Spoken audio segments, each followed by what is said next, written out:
she is very, very concerned that she would like to see her grandkids. Concerned for the simple reason that, I want to see my grandkids.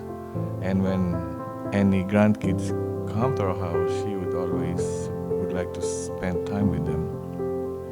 And when any of her grandkids come, she would ask them, "Did you eat? Did you eat?" That's how mom is.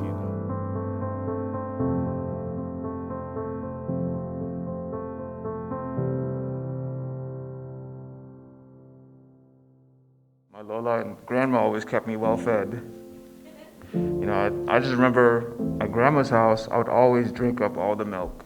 So they never had milk because I was just drinking it because I was bored.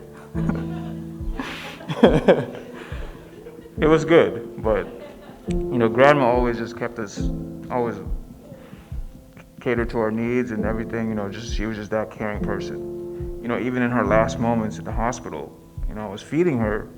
She was trying to get me to eat. I just said, "No, grandma, you need to eat first." It's just the person she is.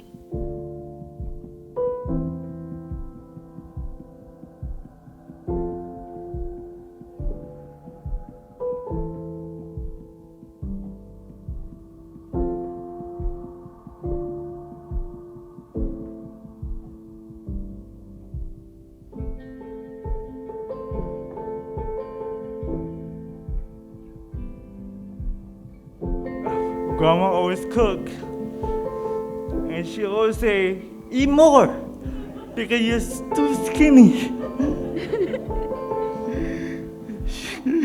She'll let you eat more and put more food on your plate, but not anymore since I got her.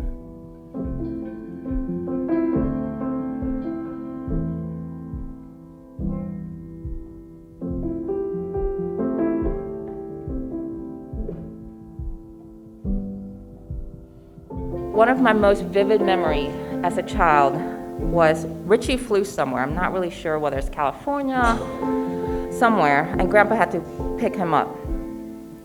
And in those times, we didn't have cell phones. Yes, we're that old. We grew up in a time where we didn't have cell phones, where we could call and text and tell them that the flight was delayed.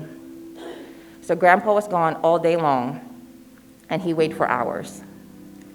They finally get home later in the evening, and Grandma was very, very thankful, of course, because they're safe, the favorite's home,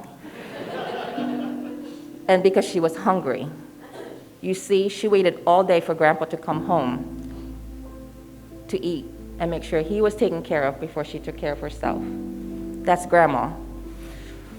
Always worried about others and never thinking of herself. Even in the last month in the hospital, first thing you can tell, even though you couldn't really understand her, she was always asking, "Hey, have you eaten?" The nurse is coming in, "Have you eaten?" The doctors, the aide, aunties, uncles, even though she probably hasn't eaten because she couldn't, she was worried about us.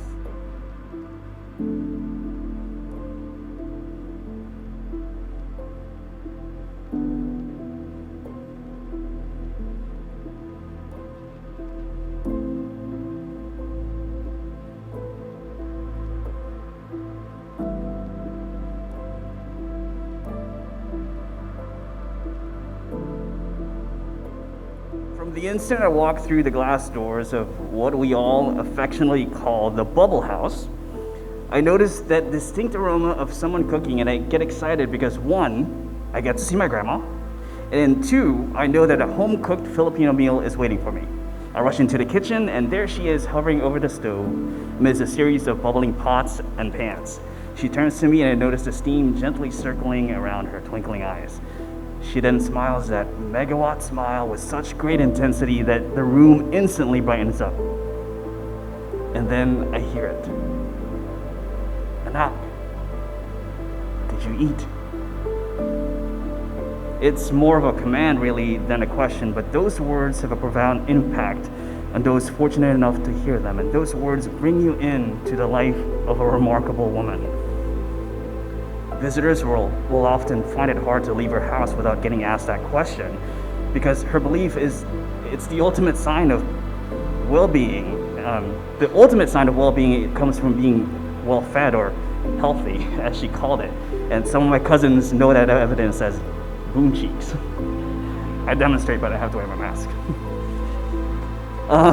So this deep concern for our well-being only reflects the essence of a compassionate and strong-willed woman, admired by all her family, her friends, and those in her community. And this compassion is conveyed by that single question.